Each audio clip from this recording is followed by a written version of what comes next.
Let's go! Are you kidding me? Paul Mubenga, I love that name, commits to LSU, the first offensive lineman in the 2023 cycle. Comment down below, do you believe LSU needs to get at least 4 offensive linemen during this 2023 cycle? We'll talk about the group as a whole and a few other offensive line targets that they are after. And I know watching offensive line footage in the background isn't the absolute funnest, but look, you got to do it. You got to have these guys. And, of course, Brian Kelly has one of the best offensive line reputations in the country. Now, this is huge for Brad Davis in particular because, obviously, Brad Davis, this is his second year, and the offensive line out-of-state recruiting just quite simply hasn't really been there. And to get a solid 3-star lineman out of state is really good for Davis, and hopefully that leads into some other bigger name offensive line prospects for 2023 picking LSU as well, such as Zalance and Chester and so on and so on. But for me, I want to focus in on Mubenga. Obviously, good size for an offensive lineman. Under 300 pounds, obviously, he's going to get bigger. And that's the thing about offensive line prospects. Normally, these 6'4" and about 270, 280 offensive line prospects, you just expect them to add on the good weight for them to be able to play in the SEC. Also, playing at Georgia is a really difficult place to play high school football. Every year they produce some of the best just players, but a lot of really good defensive players year in and year out. So, for pretty daggum certain that the level of competition for Mubenga is actually really, really good. Now, there is an interesting fact about this high school is that LSU has had a starter from Buford on their team basically every year for the past 7 or 8 years. But that position is a little bit interesting, of course, that being deep snapper. Our guy Slade Roy is going to be taking over. Shout out to Slade Roy. Make sure you checked out that interview we did with him a few weeks ago. But obviously, LSU had Quentin Skinner in the 2 years prior, or the 2 deep snappers prior were the Ferguson twins, and all 3 of those guys were from this high school. So at the very least, Buford is somewhat familiar with the LSU football program. So obviously, that might have helped out landing this prospect here. Now, let's talk about the offensive line as a whole. For me, I do like Mubenga as a prospect, but I think a lot of you would agree that he is not probably a year one kind of guy, and at the very least, they don't need him to be. If you really believe in Will Campbell, if you really believe in Emory Jones and a few of these other offensive line prospects, and maybe some of you think Bo Bordelon is really going to turn into something, then you should feel pretty comfortable about where LSU is right now.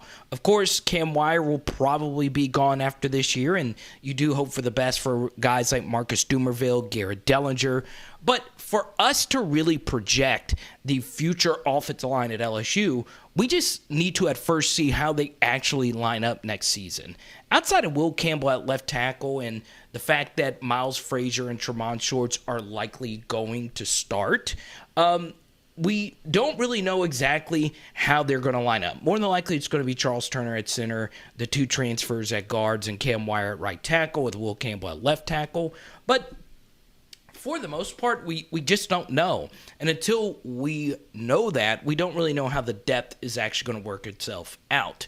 The second thing about Mubenga that is really interesting is that this is not LSU's top offensive line prospect that they are after. Obviously, a lot of you know about the 2 big ones in the state of Louisiana, Zalance Hurd and, of course, Tyree Adams out of St. Aug in New Orleans. Zalance, of course, out of Neville, or Will Campbell played in North Louisiana.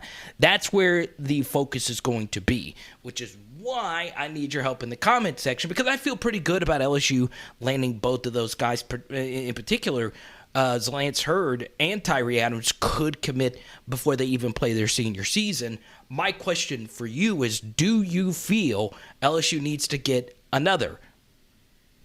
That's obviously up to you. So, obviously, comment down below your thoughts. Look, this has been a position that has been heavily criticized at LSU, somewhat unfairly, in particular for Brad, but I think this is good, and I do think this is going to help him land potentially some of these other big name offensive linemen that are connected to LSU. So we'll see what happens there, but obviously the major focus here is that it also takes pressure off of Brad Davis to land one of these big 4 or 5-star offensive linemen because, if you just had a class of Tyree Adams and Zalance Hurd, that just simply wouldn't have been enough. You need numbers at this position. You need numbers on the offensive line, and the fact that LSU gets a high upside prospect in Mubenga is really, really good for Brad Davis.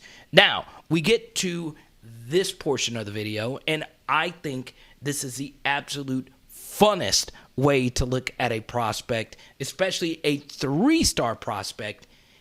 Is he actually properly rated? Boom! I'm looking at you. Yes, you. Right now, okay? So we talked about this recently in a Whit Weeks breakdown. He was also a 3-star recruit. He still is a 3-star recruit, but Valenti brought this up in one of our live streams, and if you're watching this on a premiere, we are doing a live stream tonight. We'll see you there.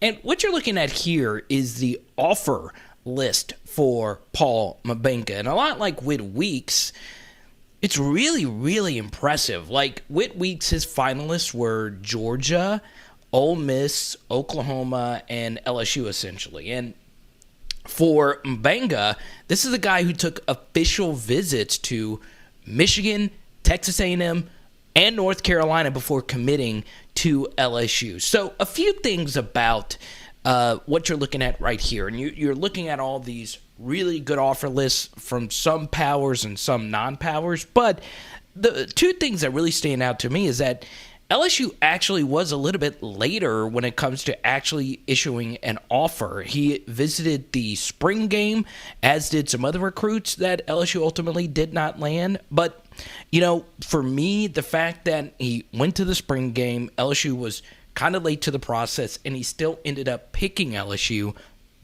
shows me that this guy really, really, really wants to be here. And, of course, we were talking recently about official visit data, how important it is to be that last official visit.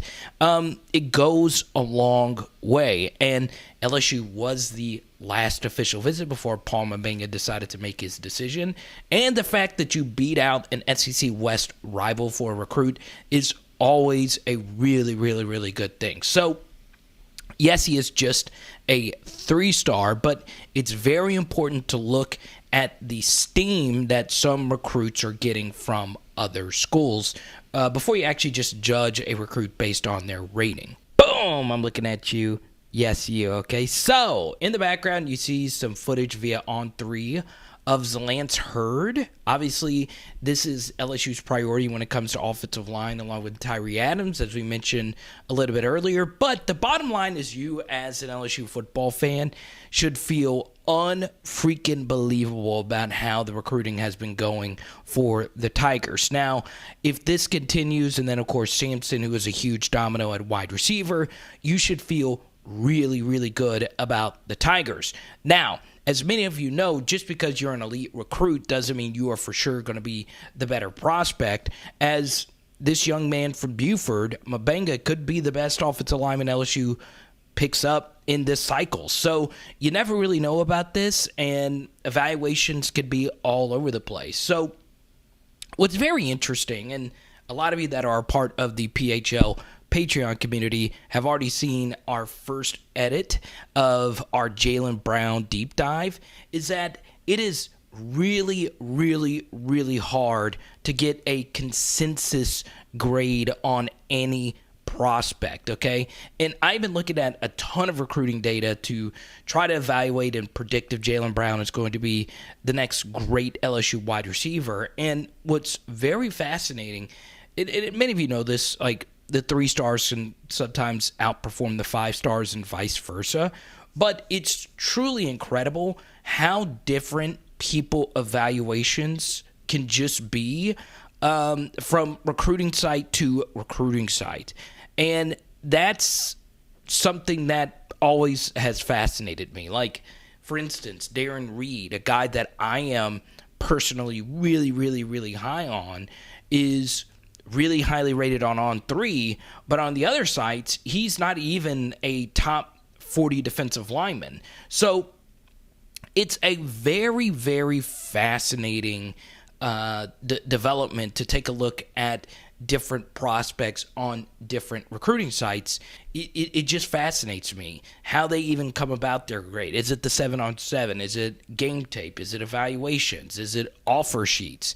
Because if you were to actually grade a prospect based on offer sheets, then Mubenga would definitely not be a 3-star. The same thing would be true for Whit Weeks, because their offer list and their finalists were really, really, really high. And it wasn't just one school. It was a bunch of really good Power 5 powers. So it always fascinates me. So we're going to talk about that tonight on the live stream. We're also going to talk about the Kayshon, number 7 for LSU. So we're going to talk about that. And check out the Patreon if you want to see the early cut of our Jaylen Brown deep dive. It is Power Hour LSU. Boom! And tonight, we're doing Bergs. Let's go, burger.